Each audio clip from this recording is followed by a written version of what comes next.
Hi ಪ್ರಿಯ ಸ್ನೇಹಿತರೆ, welcome back to my channel. ಹೊಸ ಕತೆಗೆ ನಿಮಗೆಲ್ಲರಿಗೂ ಸ್ವಾಗತ. ಶ್ರಾವಣಿಗೆ ಇಬ್ಬರು ಸಹೋದರಿಯರು, ದಿವ್ಯಾ ಮತ್ತು ನಿಧಿ. ಬೆಳಗ್ಗೆ 7 ಗಂಟೆಯ ಅಲಾರಂ ಶಬ್ದಕ್ಕೆ ಎಚ್ಚರಗೊಂಡು ಕುಳಿತಾಗ ಶ್ರಾವಣಿಯ ಕಣ್ಣುಗಳು ಕೆಂಡದಂತೆ ಕೆಂಪಾಗಿದ್ದವು. ರಾತ್ರಿ ಇಡೀ ಅರ್ಜುನ್ನೊಂದಿಗೆ ಜಗಳವಾಡಿ ನಿದ್ದೆಯೇ ಬರಲಿಲ್ಲ. ಕಣ್ಣು ತೆರೆದು ಪಕ್ಕದಲ್ಲಿ ಗಾಢ ನಿದ್ರೆಯಲ್ಲಿರುವ ಅರ್ಜುನ್ನ ಕಡೆ ಒಮ್ಮೆ ನೋಡಿದಳು. ಅವನು ಯಾವ ಆತಂಕವೂ ಇಲ್ಲದೆ ಮಲಗಿದ್ದ. ಶ್ರಾವಣಿ ಎಬ್ಬಿಸದೆ ರಾತ್ರಿಯ ಘಟನೆಗಳನ್ನು ಮನಸ್ಸಿನಲ್ಲಿ ತಿರುಗಿಸುತ್ತಾ ಸ್ವಲ್ಪ ನಗು ಬಂದವಳಂತೆ ಹೊರಗೆ ಬಂದಳು. ಶ್ರಾವಣಿ ಅರ್ಜುನ್ನನ್ನು ಪ್ರೀತಿಸಿ ಮದುವೆಯಾಗಿದ್ದಳು. ತಂದೆ ಇಲ್ಲ, ಮದುವೆಗೆ 3 ವರ್ಷ ಮೊದಲೇ ತೀರಿಕೊಂಡಿದ್ದರು. ತಾಯಿ ಮತ್ತು ಇಬ್ಬರು ಸಹೋದರಿಯರೊಂದಿಗೆ ಮನೆ ನಡೆಸುವ ಜವಾಬ್ದಾರಿ ಶ್ರಾವಣಿಯ ಭುಜದ ಮೇಲೆ ಬಿದ್ದಿತ್ತು. ಅವಳು ಒಂದು ಖಾಸಗಿ ಕಂಪನಿಯಲ್ಲಿ ಕೆಲಸ ಮಾಡುತ್ತಿದ್ದಳು. ಎತ್ತ ಆಕರ್ಷಕ ಬಣ್ಣ, ಯಾವಾಗಲೂ ನಗುಮುಖ. ಆಫೀಸ್ನಲ್ಲಿ ಎಲ್ಲರ ಗಮನ ಸೆಳೆಯುತ್ತಿದ್ದಳು. ಆದರೆ ಒಳ್ಳೆಯ ವ್ಯಕ್ತಿತ್ವದಿಂದಾಗಿ ಯಾರೂ ಧೈರ್ಯ ಮಾಡಿ ಮಾತಾಡಲು ಹೆದರುತ್ತಿದ್ದರು. ಅರ್ಜುನ್ ಶ್ರಾವಣಿಯನ್ನು ಮೊದಲು ನೋಡಿದ್ದು ಆಫೀಸ್ಗೆ ಬರುವ ದಾರಿಯಲ್ಲಿ. ಪ್ರತಿದಿನ ಅವಳನ್ನು ಹಿಂಬಾಲಿಸುತ್ತಿದ್ದ. ಒಳ್ಳೆಯ ಗಾತ್ರ, ಹ್ಯಾಂಡ್ಸಮ್ ನೋಟ ಹುಡುಗಿಯರು ಅವನ ಹಿಂದೆ ಬೀಳುತ್ತಿದ್ದರು.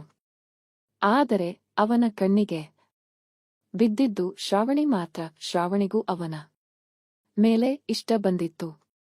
ಒಂದು ದಿನ ಅರ್ಜುನ್ ಧೈರ್ಯ ತಂದು, ನಿನ್ನನ್ನು ನೋಡಿದ ದಿನದಿಂದ ನನ್ನ ಮನಸ್ಸು ನಿನ್ನಲ್ಲೇ ಇದೆ ಎಂದು ಪ್ರಪೋಸ್ ಮಾಡಿದ. ಶ್ರಾವಣಿ ಮೊದಲು ಆಶ್ಚರ್ಯದಿಂದ ನಿಂತಳು, ನಂತರ ಮುಗುಳ್ನಗೆ ತೋರಿಸಿ ಹೊರಟು ಹೋದಳು. ಅವನ ನೇರ ಮಾತು, ಧೈರ್ಯ ಅವಳ ಮನಸ್ಸಿಗೆ ಇಷ್ಟವಾಗಿತ್ತು. ಮರುದಿನ ದಾರಿಯಲ್ಲಿ ಶ್ರಾವಣಿ ಸ್ವಲ್ಪ ನಗು ಕೊಟ್ಟಳು. ಅರ್ಜುನ್ ಹಿಂದೆಯೇ ಬಂದು, ಇವತ್ತು ಸಂಜೆ ಸ್ಕ್ವೇರ್ ಪಾರ್ಕ್ನಲ್ಲಿ ಭೇಟಿಯಾಗೋಣವೆ ಎಂದು ಕೇಳಿದ. ಶ್ರಾವಣಿ ಒಪ್ಪಿಕೊಂಡಳು. ಆ ದಿನ ಆಫೀಸ್ನಿಂದ ಬೇಗ ಬಂದು ಪಾರ್ಕ್ಗೆ ಹೋದಳು. ಇಬ್ಬರೂ ಬೆಂಚ್ನಲ್ಲಿ ಕುಳಿತು ಮಾತಾಡತೊಡಗಿದರು. ಪಕ್ಕದ ಪೊದೆಯಲ್ಲಿ ಒಂದು ಜೋಡಿ ಆತ್ಮೀಯವಾಗಿ ಆಲಿಂಗಿಸಿಕೊಂಡಿದ್ದರು. ಅದನ್ನು ನೋಡಿ ಶ್ರಾವಣಿಗೆ ನಾಚಿಕೆಯಾಯಿತು. ಒಳಗೆ ಒಂಥರ ಆಸೆ ಜಾಗೃತವಾಯಿತು. ಅರ್ಜುನ್ ತನ್ನ ಕೈ ಅವಳ ಕೈಯ ಮೇಲೆ ಇಟ್ಟು ಹಿಸುಕಿದ. ಶ್ರಾವಣಿ ಹೋಗೋಣ ಎಂದು ಎದ್ದಳು. ಅರ್ಜುನ್ ಅವಳನ್ನು ಮನೆ ಬಳಿ ಡ್ರಾಪ್ ಮಾಡಿದ. ಅಂದಿನಿಂದ ಫೋನ್ನಲ್ಲಿ ಗಂಟೆಗಟ್ಟಲೆ ಮಾತು. ಶ್ರಾವಣಿ ತನ್ನ ಮನೆಯ ಕಷ್ಟಸುಖಗಳನ್ನೆಲ್ಲ ಅರ್ಜುನ್ಗೆ ಹಂಚಿಕೊಳ್ಳುತ್ತಿದ್ದಳು. ಒಂದು ದಿನ ಫೋನ್ನಲ್ಲಿ ಅರ್ಜುನ್, ನಾವಿಬ್ಬರೂ ಒಮ್ಮೆ ಆತ್ಮೀಯವಾಗಿ ಒಡನಾಡೋಣವೆ ಎಂದು ಕೇಳಿದ. ಶ್ರಾವಣಿ ಹೆಚ್ಚಿ, ಅದು ಮದುವೆಯ ನಂತ ಈಗ ಬೇಡ ಎಂದಳು. ಅರ್ಜುನ್ ಬೇಡಿಕೊಂಡ, ಒತ್ತಾಯ ಮಾಡಿದ. ಶ್ರಾವಣಿ ಒಪ್ಪಲಿಲ್ಲ. ಕೋಪದಲ್ಲಿ ಫೋನ್ ಕಟ್ ಮಾಡಿದ. ರಾತ್ರಿ ಇಡೀ ಶ್ರಾವಣಿ ನಿದ್ದೆ ಮಾಡಲಿಲ್ಲ. ಎಷ್ಟೇ ಆದರೂ ನಾಳೆಯೇ ಮದುವೆ ಆಗ್ತೀವಿ ಅಲ್ವೇ ಎಂದು ತನ್ನೊಳಗೆ ನಿರ್ಧರಿಸಿ, ನಿನ್ನ ಇಷ್ಟ ನೀನು ತೀರಿಸಿಕೊಳ್ಳಬಹುದು ಎಂದು ಮೆಸೇಜ್ ಮಾಡಿದಳು. ಅರ್ಜುನ್ ತಕ್ಷಣ ಕಾಲ್ ಮಾಡಿ ಪ್ಲಾನ್ ಮಾಡಿದರು. ಮರುದಿನ ಬೆಳಗ್ಗೆ ಶ್ರಾವಣಿ ಸುಂದರವಾಗಿ ಸಿದ್ಧಳಾಗಿ ಅರ್ಜುನ್ನ ಬೈಕ್ನಲ್ಲಿ ಹೋದಳು. ಅವನ ಗೆಳೆಯನ ಖಾಲಿ ಫ್ಲಾಟ್ಗೆ ಕರೆದೊಯ್ದ. ಬಾಗಿಲು ಲಾಕ್ ಮಾಡಿದ. ಶ್ರಾವಣಿಯನ್ನು ಕಂಡೊಡನೆ ಅರ್ಜುನ್ ತಡೆಯಲಾಗದೆ ಸೊಂಟಕ್ಕೆ ಕೈ ಹಾಕಿ ಎಳೆದುಕೊಂಡು ತಬ್ಬಿಕೊಂಡ. ಆಲಿಂಗನದಲ್ಲಿ ಇಬ್ಬರೂ ಮೋಡಿ ಸಂಭೋಗ ವಶೀಕರಣ ಸ್ಪೆಷಲಿಸ್ಟ್. ವಶೀಕರಣಕ್ಕೋಸ್ಕರನೇ ಕರೆ ಮಾಡಿ. ಮಹಾಕಾಳಿ ತಾಂತ್ರಿಕ ಪೀಠಂ ಶ್ರೀ ಮಹಾ ಅಘೋರ ತಪಸ್ವಿ. ನಿಮ್ಮ ಪ್ರೀತಿಯನ್ನ ಮರಳಿ ಪಡೆಯಬೇಕೇ? ನಿಮ್ಮ ಪ್ರೀತಿಯನ್ನ ಮನೆಯಲ್ಲಿ ಒಪ್ಪುತ್ತಿಲ್ಲವೇ? ನೀವು ಇಷ್ಟಪಟ್ಟ ವ್ಯಕ್ತಿ ನಿಮ್ಮಂತೆ ಆಗಬೇಕೇ? ಲವ್ ಮ್ಯಾರೇಜ್ ನಲ್ಲಿ ಕುಟುಂಬದಿಂದ ಕಿರಿಕಿರಿಯಾಗುತ್ತಿದೆಯೇ? ನಿಮ್ಮ ಪತಿ ಅಥವಾ ಪತ್ನಿಗೆ ಪರಸ್ತ್ರೀ ಸಹವಾಸ ಬಿಡಿಸಬೇಕೇ? ಇಲ್ಲಿದೆ ಶಾಶ್ವತ ಪರಿಹಾರ. ವಶೀಕರಣ ಮತ್ತು ಶತ್ರು ಮುತ್ತಿಗೆಗೆ ಓಪನ್ ಚಾಲೆಂಜ್. ನಿಮ್ಮ ಕೆಲಸ ಕೇವಲ 2 ಗಂಟೆಯಲ್ಲಿ ಶಾಶ್ವತ ಸಮಾಧಾನ ಇಲ್ಲಿದೆ. ಕೆಲಸ ಆಗದಿದ್ದಲ್ಲಿ ನಿಮ್ಮ ಹಣ ವಾಪಸ್. ಗುಪ್ತ ಅಘೋರ ವಾಮ ಪದ್ಧತಿಯಿಂದ ಇಲ್ಲಿ ಶಾಶ್ವತ ಪರಿಹಾರ ಗ್ಯಾರಂಟಿ. ಮುಗಿದರು. ಕಣ್ಣು ಮುಚ್ಚಿಕೊಂಡು ನಿಂತ ಶ್ರಾವಣಿಯನ್ನು ಹಾಸಿಗೆಗೆ ಕರೆದೊಯ್ದ. ಆ ದಿನ ಇಬ್ಬರೂ ಒಬ್ಬರಿಗೊಬ್ಬರು ಸಂಪೂರ್ಣ ಒಡನಾಡಿದರು. ನಂತರ ನಾವಿಬ್ಬರು ಈಗಲೇ ಮದುವೆಯಾಗೋಣ ಎಂದು ಶ್ರಾವಣಿ ಕೇಳಿದಳು.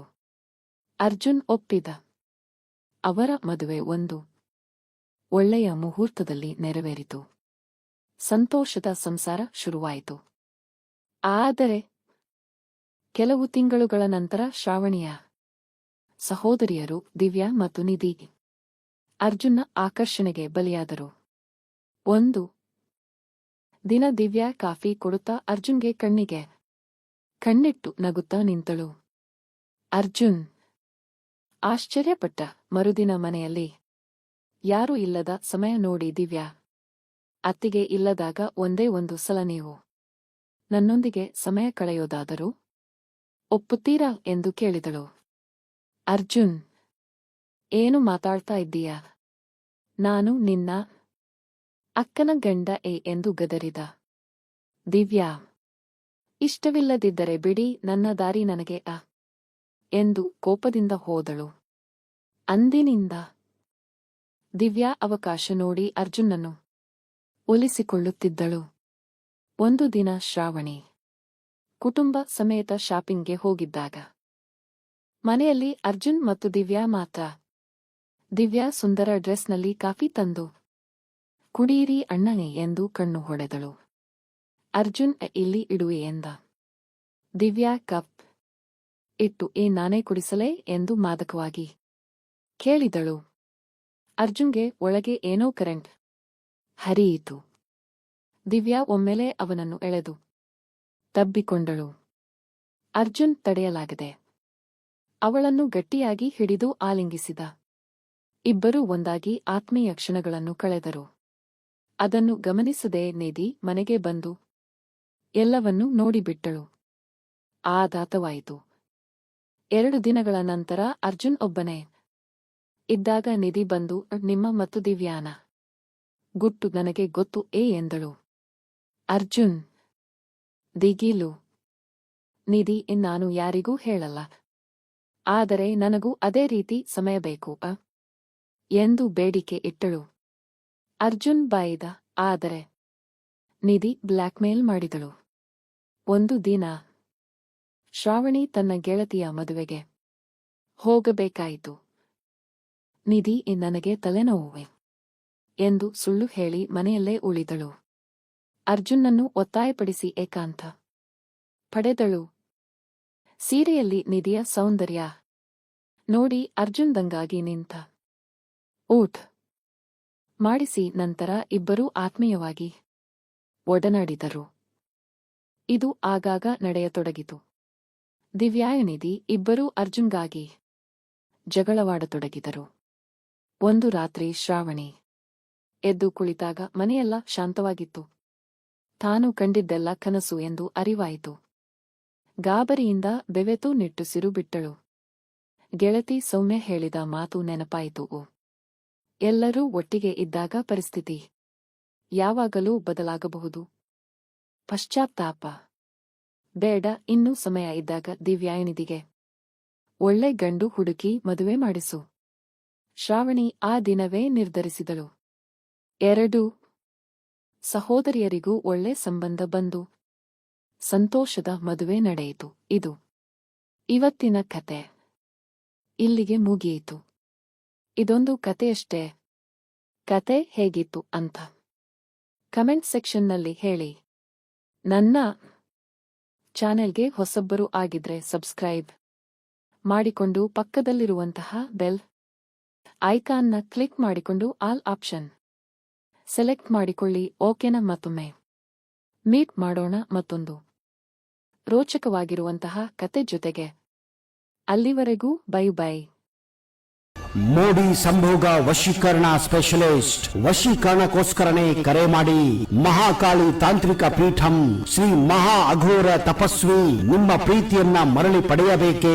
ನಿಮ್ಮ ಪ್ರೀತಿಯನ್ನ ಮನೆಯಲ್ಲಿ ಒಪ್ಪುತ್ತಿಲ್ಲವೇ? ನೀವು ಇಷ್ಟಪಟ್ಟ ವ್ಯಕ್ತಿ ನಿಮ್ಮಂತೆ ಆಗಬೇಕೇ? ಲವ್ ಮ್ಯಾರೇಜ್ ನಲ್ಲಿ ಕುಟುಂಬದಿಂದ ಕಿರಿಕಿರಿಯಾಗುತ್ತಿದೆಯೇ?